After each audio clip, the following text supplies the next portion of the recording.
Good morning, everyone. Good afternoon, everyone. Thank you for joining us for our cryptocurrency webinar. And thank you for entrusting Abra with your crypto investments. I'm super excited to be here with all of you today. My name is Robert Valdes-Rodriguez. I'm the Global Head of Sales. And our host for today's webinar is our CEO, Bill Barhydt. You all know Bill, certainly as a celebrity of our weekly Money Talk show, which, by the way, is getting this cult following all over the world. Bill's on a mission, along with all of us here at Abra, to build the crypto bank of the future, accessible to all. So on this webinar, Bill is going to unpack some of the financial history that has led to the rise of Bitcoin and other digital assets as a real investable asset class. It's not just retail anymore, as you all know. We're seeing a steady adoption, high net worth, family offices, institutional investors, also corporate treasuries and registered investment advisors trying to offer this to their clients as a new asset allocation for their portfolios. Bill will also dig a little bit deeper into the speed and depth of this ecosystem, the crypto ecosystem, and of course, how Abra is going to play that reliable, trustworthy resource for your crypto investments. A few housekeeping notes before we get started. This will be recorded. And all attendees will be on mute, and there will be a Q&A throughout the session. We'll try our best to get to that Q&A, but for some reason, if we don't, we will send out the full Q&A to all attendees within just a couple of days. So without further ado, Bill. All right. So good morning, everyone, and good afternoon or good evening, depending upon where in the world you are. We actually have customers in 100 countries, and I suspect we have an equal representation here in the webinar today. I think we've got a couple of hundred registered attendees. This is very focused, much more focused than the Money Talk show where anything goes. This is really going to be about where I see the crypto markets going and how you may want to act accordingly with your own investments. And not just for investments, but also to understand the bigger picture of what's happening in the macro sense of the markets and how that might relate to cryptocurrencies in the future. One item of note before I get started, a little bit of good news is for those of you who do watch Money Talks on Friday, we have a very special guest. Michael Saylor will be joining us. And Michael and I are really going to get into it on all things Bitcoin. We're going to debate a little bit of Bitcoin versus everything else, and what Michael's seeing in corporate crypto adoption, treasury, et cetera, et cetera. So I'm really excited about that. But for today, I'm going to talk about not only where we are in terms of Bitcoin adoption, but what we're seeing again in terms of what's next. So I always like to start at the beginning. And for me, I went down the rabbit hole in early 2011, culminated in a talk I did in early 2012, which when I watch it now is kind of cringeworthy because nobody, including myself, really knew how to explain Bitcoin at that point. But let's just take a look at how we've gotten to where we are.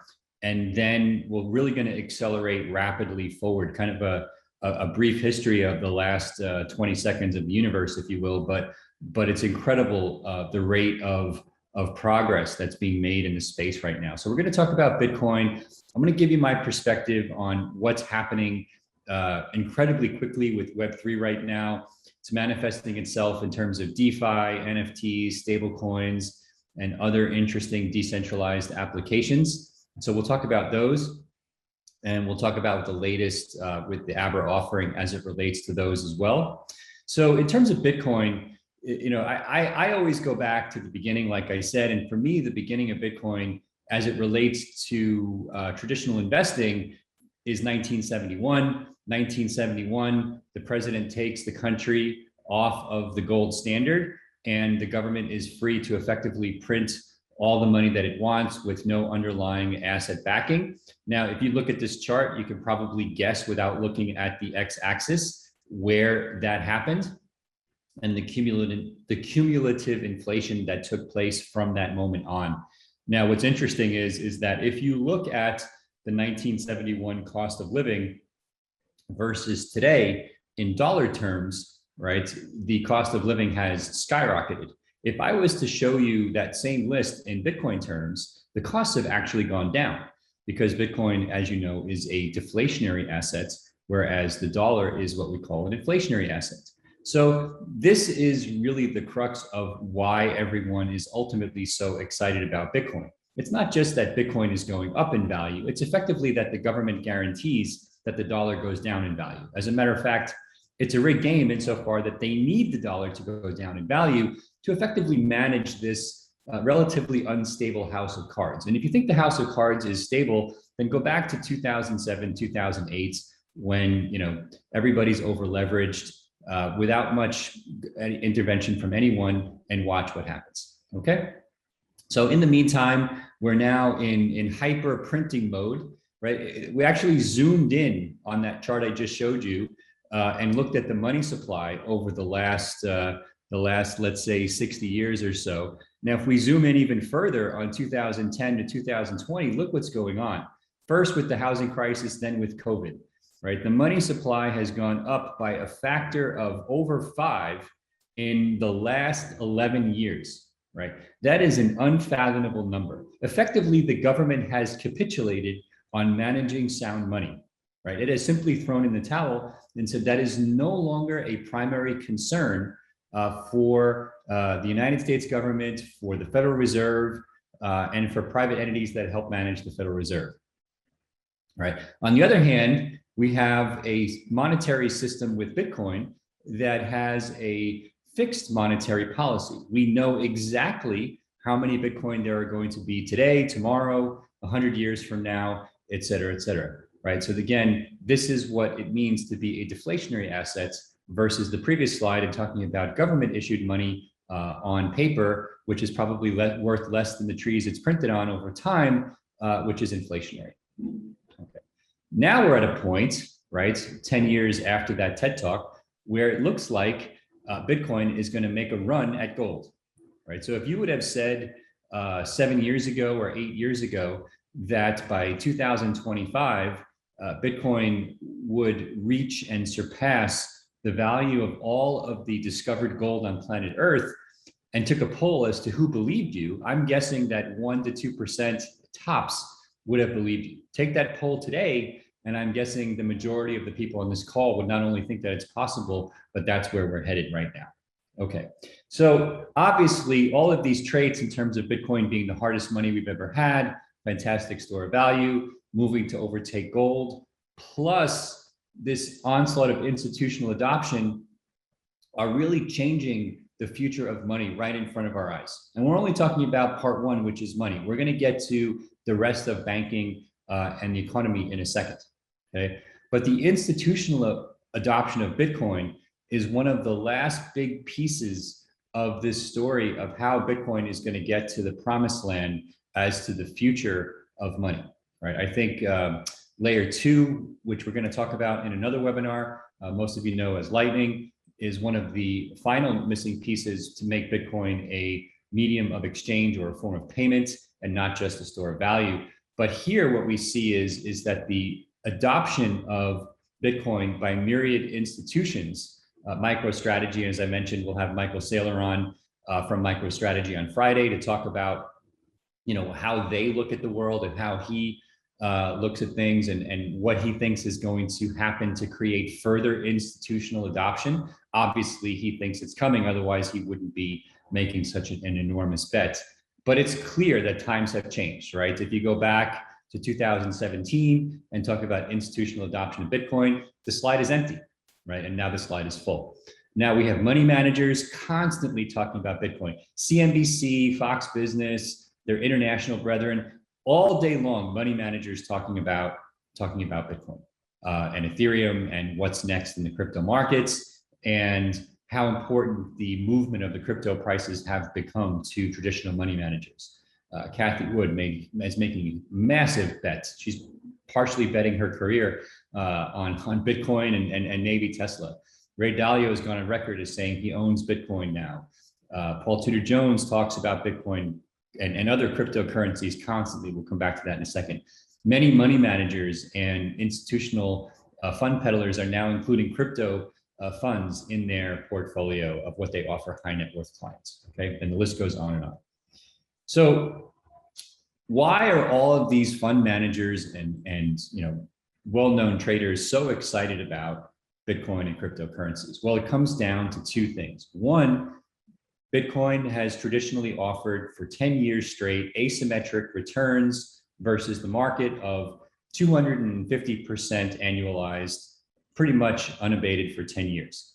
At the same time, it has proven to be an uncorrelated asset versus traditional risk on assets. So if you look at the S&P 500 bonds, gold, oil, for the most part, what this chart shows you is that Bitcoin is an uncorrelated asset. So if you look at any one number, if the number is less than 0.5, you've basically got an uncorrelated asset, right? And really, Bitcoin is not closely correlated to almost anything. A little bit of S&P 500 correlation when we get into these deep dive kind of, not black swan events, certainly black swan events, but even deep dive events, you'll see a little bit of a correlation. But for the most part, the data is clear that Bitcoin is, and cryptos certainly are uncorrelated to the traditional markets so far, okay? So that's the second point as to why these money managers are so excited about crypto. You have asymmetric returns, you have uncorrelated investment opportunity, people are gonna pounce on it, and that's what's happening now.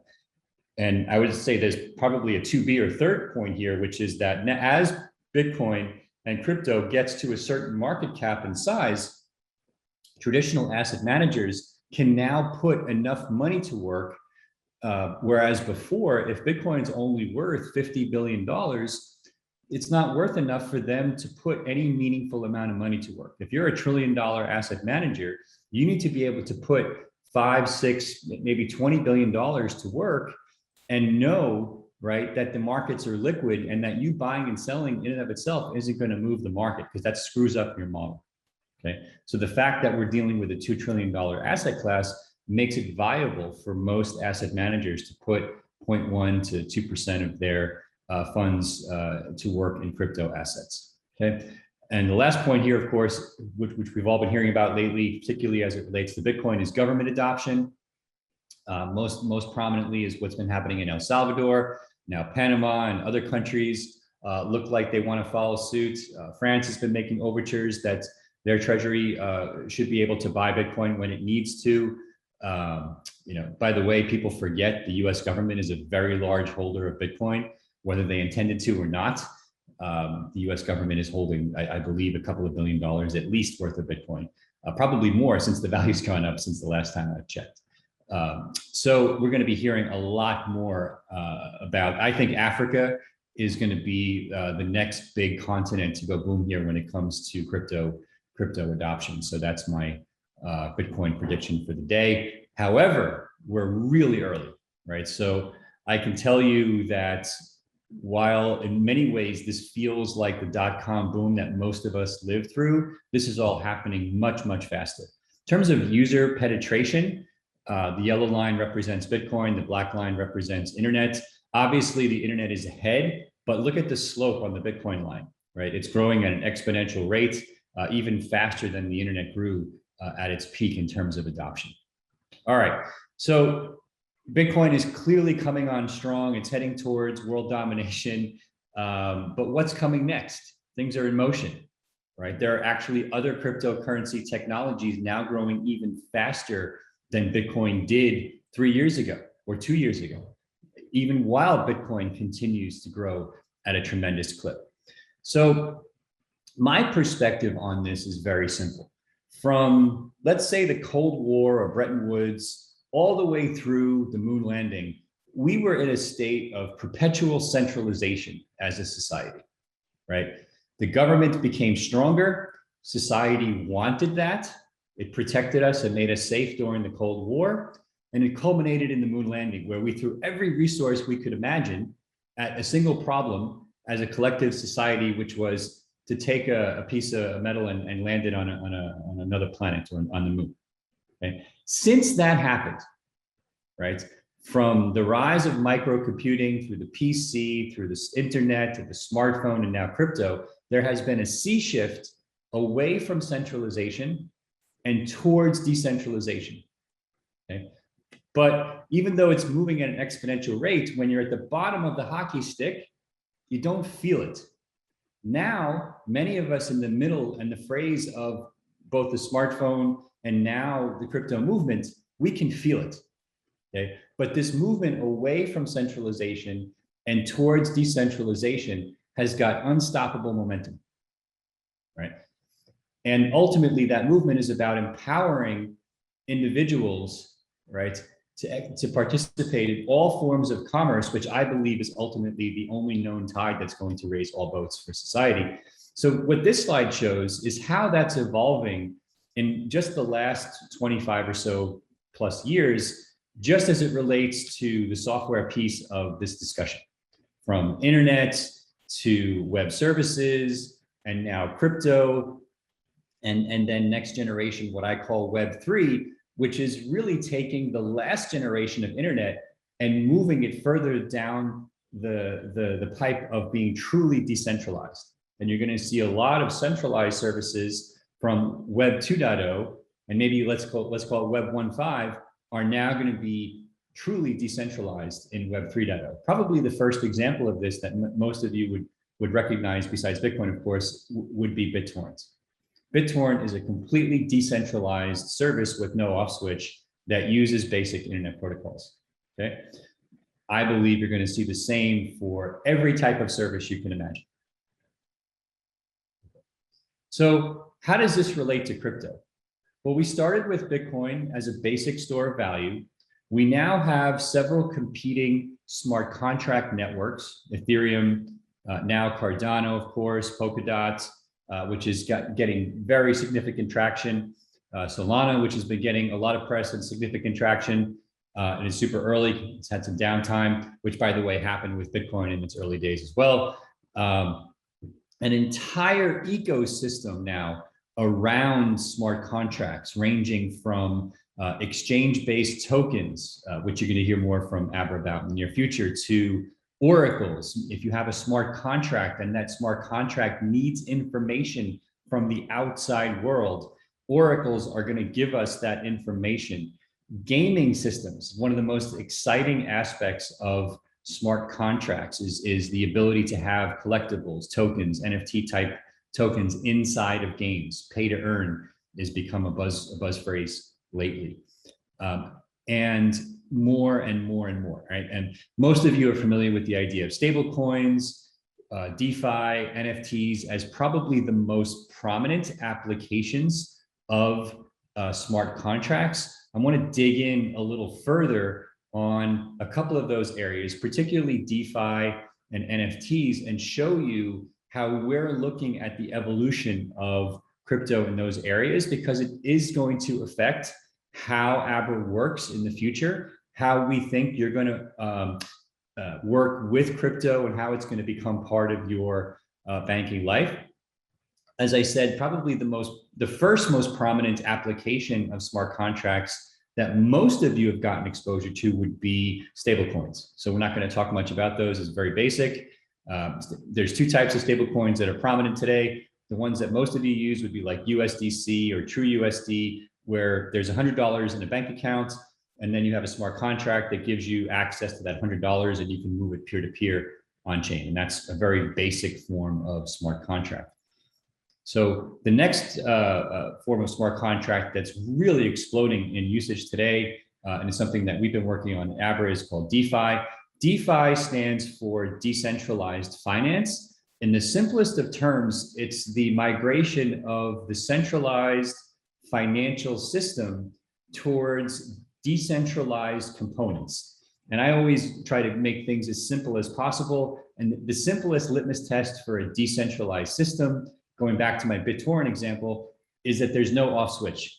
If there's no off switch, meaning some government regulator or a CEO or a benevolent dictator can't shut it off, it's probably decentralized. I would say Bitcoin is reasonably decentralized. Ethereum is reasonably decentralized. And some of these newer DeFi protocols are becoming reasonably decentralized. They're not quite there yet, but I think they're heading in that direction. And so everything from decentralized exchanges to borrowing and lending protocols to insurance and asset management are all now moving into the direction of having decentralized opportunities versus just centralized systems. At Abra, a portion of the yield that we generate now in Abra Earn does come from DeFi solutions. Very small, growing, but it's something that we're really excited about for the future, right? The institutional adoption of DeFi has been astounding. I've never seen anything like it, right? The number of players testing, putting real money to work, over $100 billion is locked in DeFi contracts now, either in automated market makers, which is these decentralized exchanges, or for generating yield in lending protocols, and other combinations of the two, right? If I was to value what's happening with Ethereum, right, in particular as a, let's call it a bank, because basically all of these DeFi components look like a bank, Bitcoin as the base asset. And by the way, one of the most common assets in DeFi is what we call wrapped Bitcoin. Wrapped Bitcoin is, think of it as a stable coin that represents Bitcoin that you can use in an Ethereum smart contract. And there are now billions of dollars worth of Bitcoin wrapped as Bitcoin stablecoins in Ethereum smart contracts. So Bitcoin is actually becoming the base layer of money for a lot of those contracts, not just dollars, okay? So if we were to value Ethereum as the bank and Bitcoin as the base layer of money, they would be effectively the two biggest banks in the world right now. And you can see how they've come up the stack in the last 3 years. Obviously, the value fluctuates with the price of the assets, but the trend is very, very clear. As a matter of fact, many of the banks have lost value while crypto has gone up in value at the same time. All right, so DeFi part one. So let's talk about NFTs before we get into what's going on with Abra. So this has been one of the most crazy summers I've ever seen in internet and software. And a lot of it was driven by what's happening with NFTs. Some of it driven by our regulators, unfortunately, but a big part of it was driven by what's happening in the NFT space. Also, the craze really caught the public's attention and the investing public's attention when people paid $69 million for this one NFT. Crypto punks were selling at Christie's for $16.9 million. Maybe you heard about these, I talked about it on Money Talks, these mutant apes, which is basically a combination of different NFT contracts that turn effectively what looks like a JPEG of apes into a game where you can unlock the characteristics of the ape, and you kind of turn it into a mutant ape. And they sold something like 100 million or a couple hundred million of these at auction very, very quickly. And then they started, Sotheby's and others started reselling them to other crypto collectors. The two markets haven't merged yet. So even though you hear Sotheby's and Christie's talking about and selling NFTs, there's no overlap yet with the traditional collector world and the crypto collector world. Those auction firms have effectively discovered a crypto specific collection audience, people who already have Ethereum, people who already have Bitcoin. But my prediction is the worlds will merge over time, and people who are spending a lot of money on art as a store of value will start to look towards NFTs and other digital collectibles as a viable longer term store of exchange. Right now, it's more short-term speculation, but I predict that's going to change over time.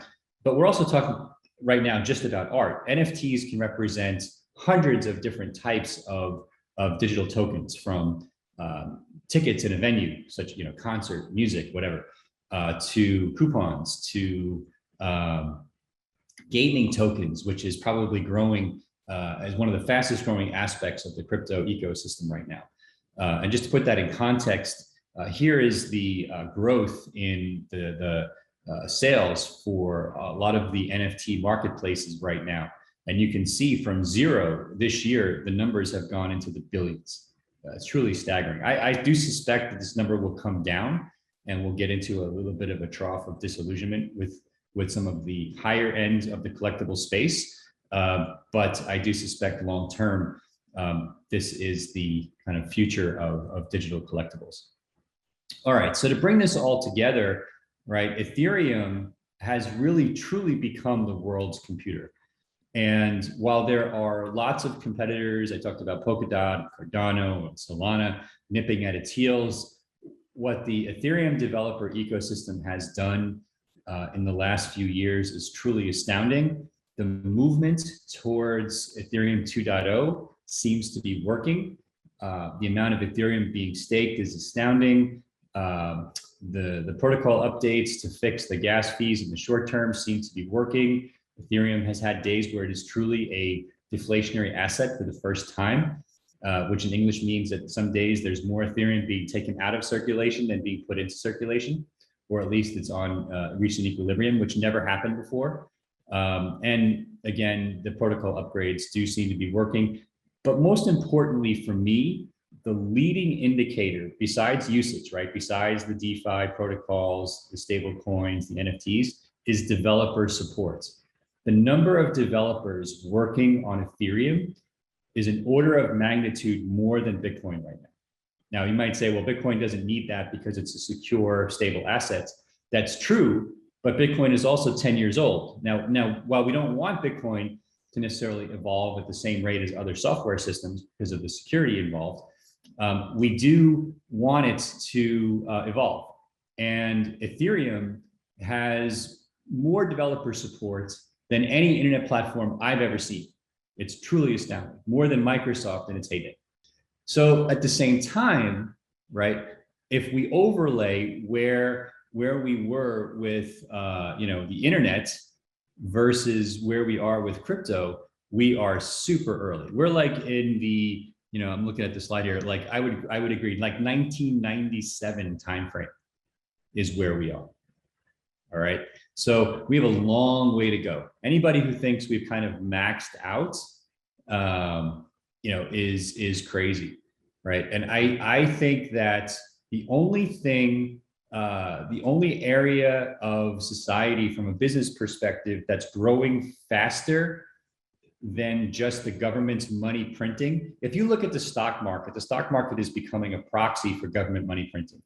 If you look at this chart and crypto and certain exponentially growing technologies, right, which is mostly what folks like Kathy Wood and Raoul Paul cover, right? Those are the only risk on assets right now that are growing faster than the money supply itself.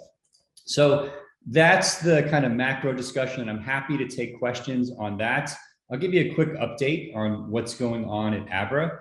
Hopefully you saw that we have a huge announcement coming up the first week of October. Can't give too much away right now, but make sure you're on our mailing list because you're really going to want to see this one. This is, I think, the biggest announcement we've ever had. And we've had some pretty cool announcements in the past year or so with Abra Earn and Abra Borrow. So this is a big one. So just to put it in context versus everything I just discussed, where I see Abra fitting in, I have a version of this slide for today. I think that there's another version of this slide which is going to evolve in the coming months, where the crypto banks are going to be a layer above the exchanges, and effectively exchanges become a custody layer for the brokerage and prime lending services that we use. But for today, I think a lot of you are going back and forth between exchanges and crypto wallets. I think that's going to change over time. I think most non-traders are going to realize they have no need for traditional exchanges, and those exchanges are best suited for more advanced traders, and the vast majority of us don't fit into the bucket of an advanced trader.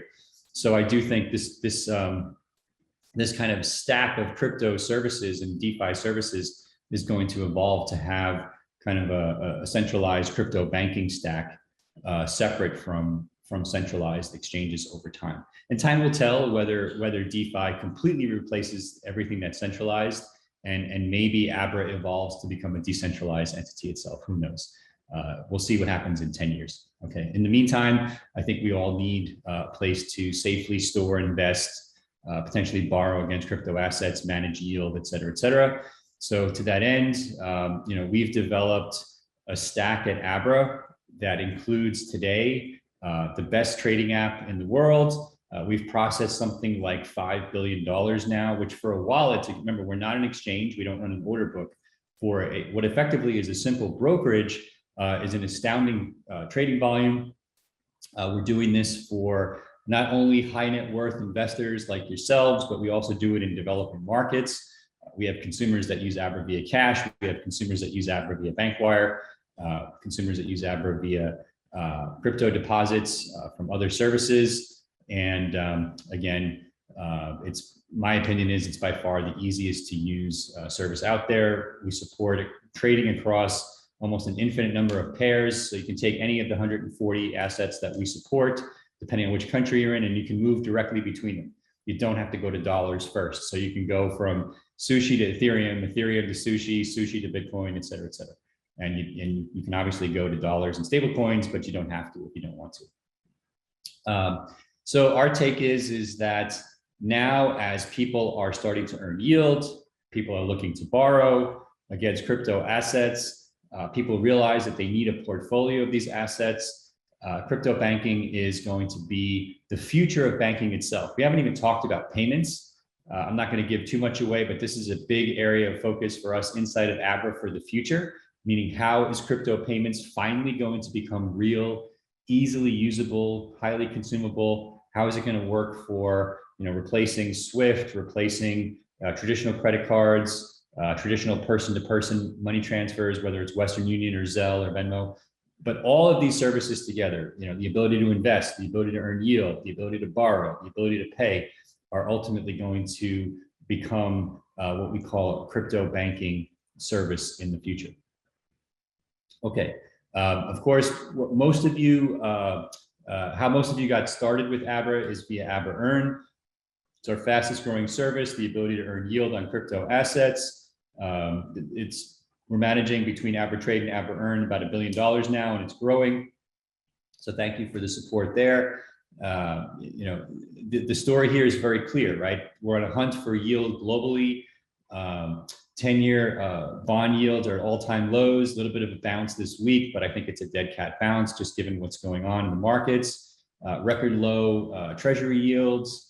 And, it's just, the story goes on and on. Ray Dalio obviously has been saying for 2 years, the 60-40 allocation is dead. He'd rather own some Bitcoin now than bonds.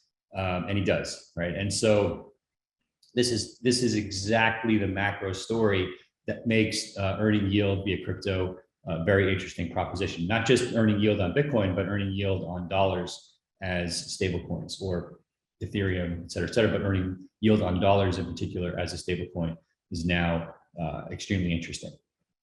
Okay, so you've all seen Abra Earn, and you can check the rates at any given time, and they've been pretty steady. We don't change them very often, but they are market driven, and we've got some interesting product announcements coming up in the next couple of weeks, particularly for those of you in New York who have been maybe frustrated. But yeah, so look out for some Abra Earn announcements. And lastly, of course, is Abra Borrow. This is the newest part of our portfolio. The idea is that you can borrow against crypto assets. So in other words, you deposit Bitcoin and Ethereum as collateral, and you can borrow dollars. And you can do whatever you want with those dollars. You can leave them in Abra, buy more crypto. You can use them for a down payment on a house, to pay for school, vacation, whatever works for you. And obviously, this is the fastest growing part of the traditional kind of first gen Bitcoin Ethereum ecosystem. I think this headline is almost a year old now. I'm guessing the number is closer to 40 to 50 billion, but it's still the fastest growing part of our ecosystem. It's truly astounding. This space of generating yield and borrowing against crypto did not exist 3 years ago, and it's now the fastest growing part of our business. We've been astounded at the volume of loans that Abra has processed. We're in the US, we're live, I believe, in 43 or 44 states.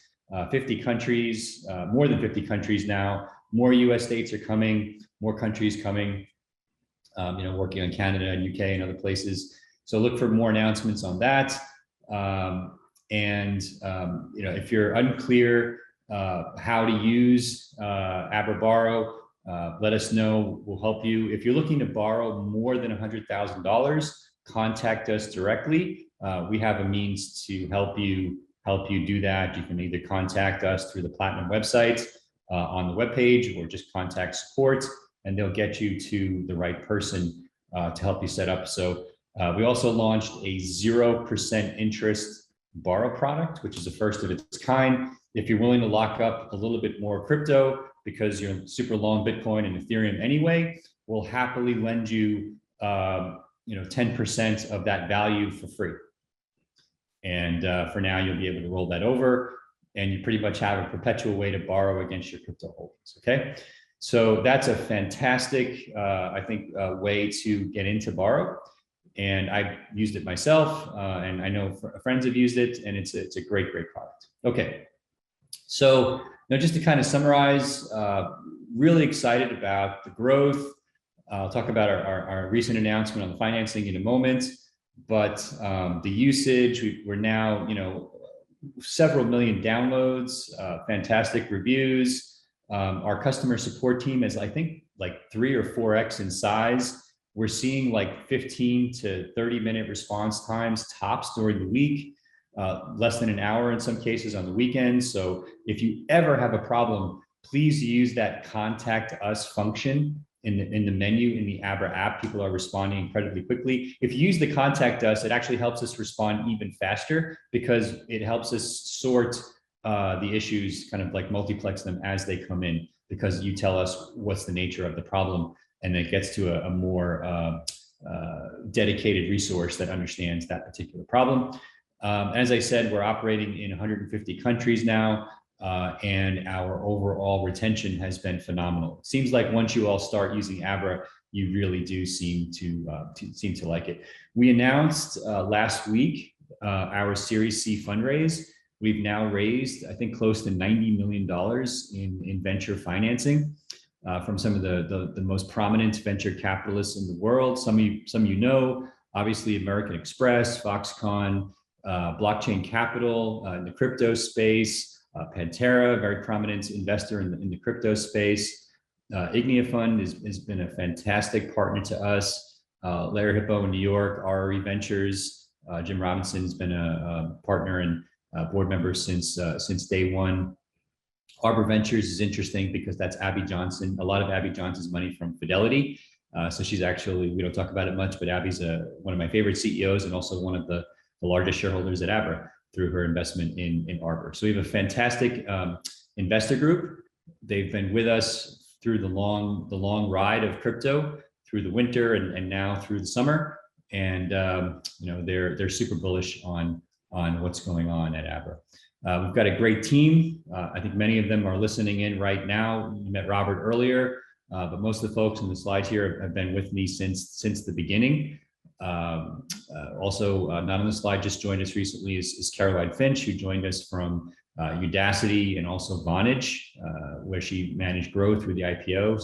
So you're going to see some awesome marketing programs and campaigns publicly promoting Abra in the coming weeks and months that Caroline and her team have already been working on.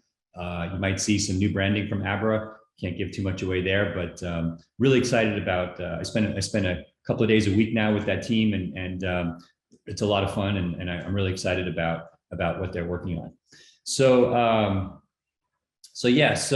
happy to take questions, but just to kind of sum up, we're on a mission at Abra to be the simplest, most honest, trustworthy platform to enable everyone in the world to hold crypto, to maximize the potential of those crypto assets, and to ultimately realize our vision of the future of crypto banking.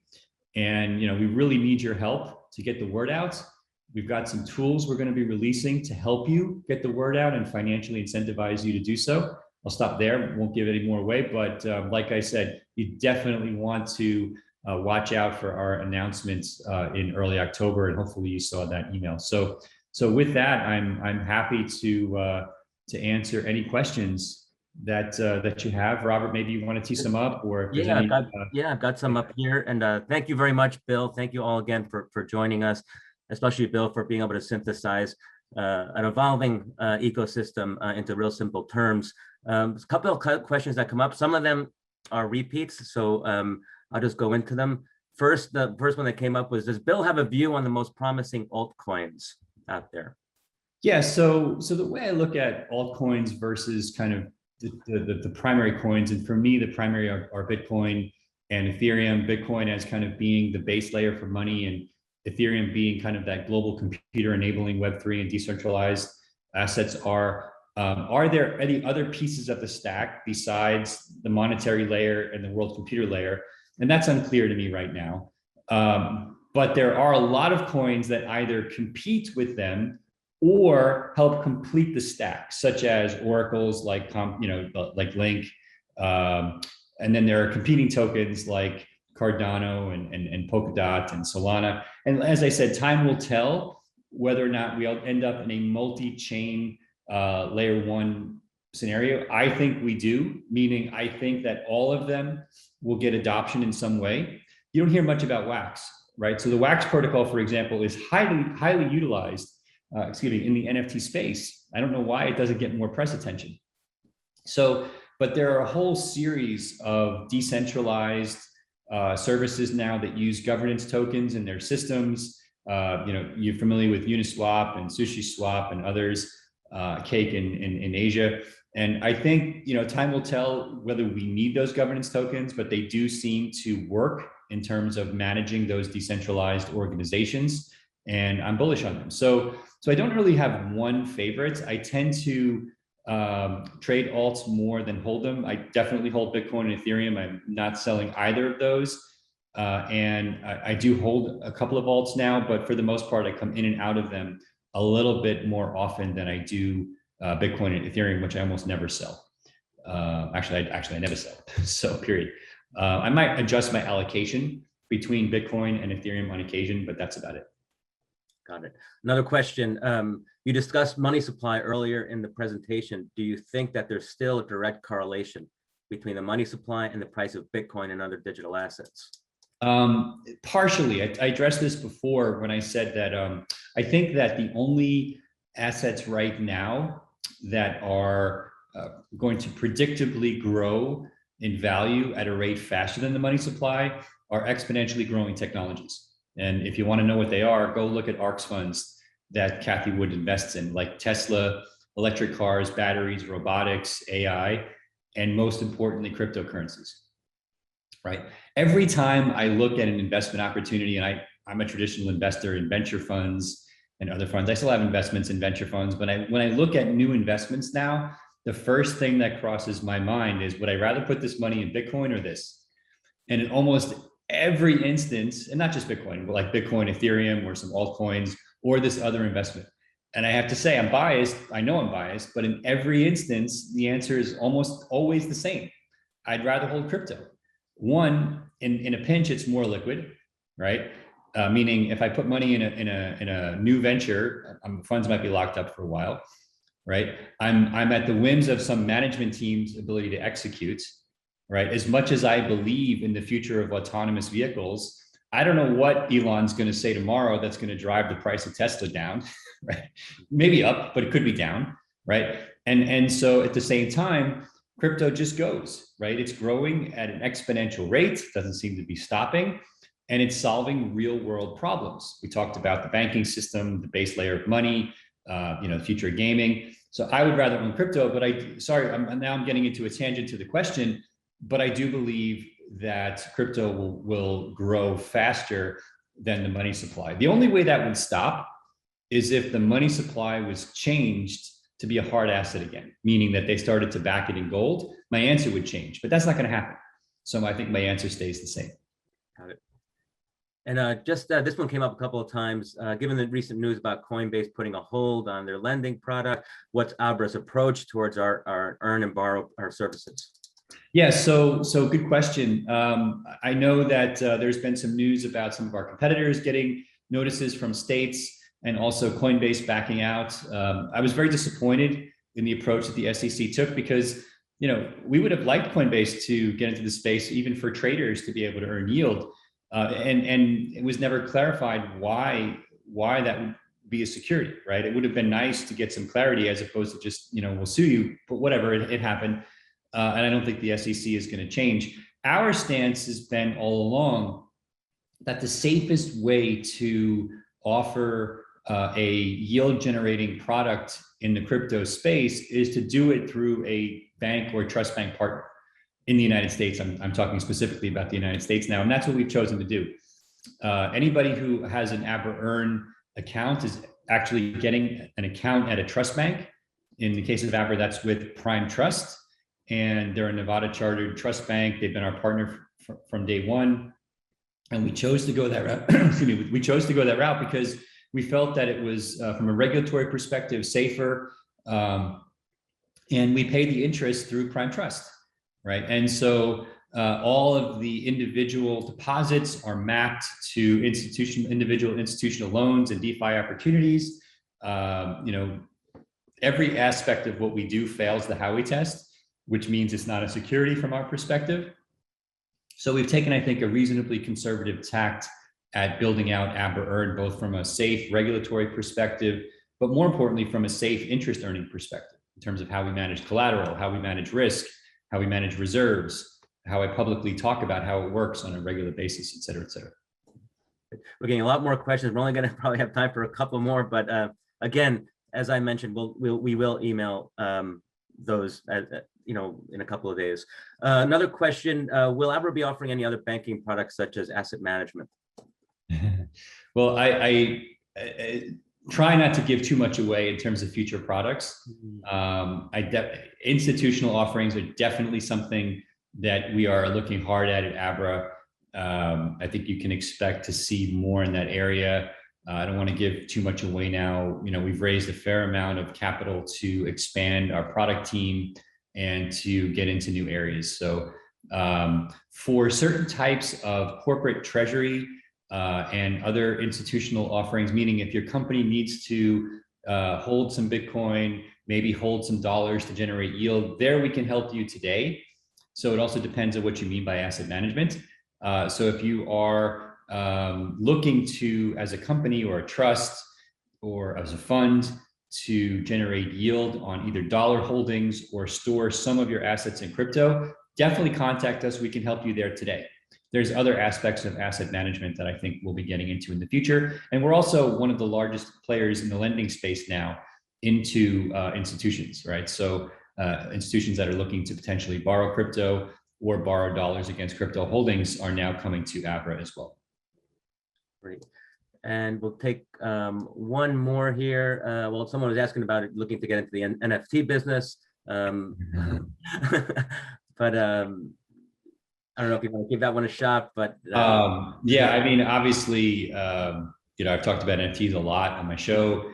I've talked about it here today. I'm very bullish on the NFT space, not just for collectibles and art, right? As I said, there's a whole other component or set of components to NFTs, right? They enable anything that is a unique asset, whether it's a specific seat in a venue, to ownership of a piece of music, to ownership of digital art or a gaming object or a coupon at a store.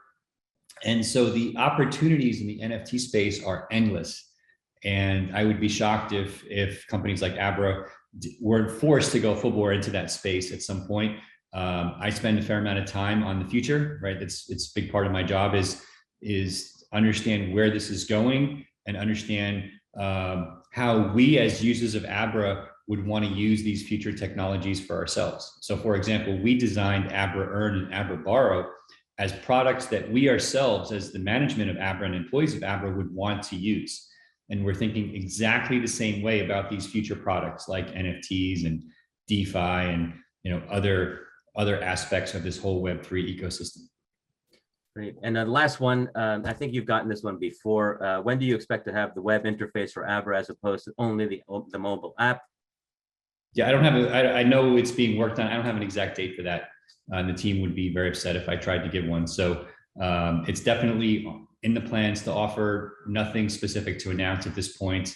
But we're hiring as fast as we can in every aspect of the company, but especially in engineering and product. So it's up there on the list. Great. Well, I think that's a wrap. Again, there are many other questions, and we will get to you guys all in an email with those Q&A. Again, thank you very much all for attending. And that's it for now. Thank you. Thank you very much. Great job, guys. Good to see you all. And guys and gals, have a great week, and we'll see you Friday on Money Talks.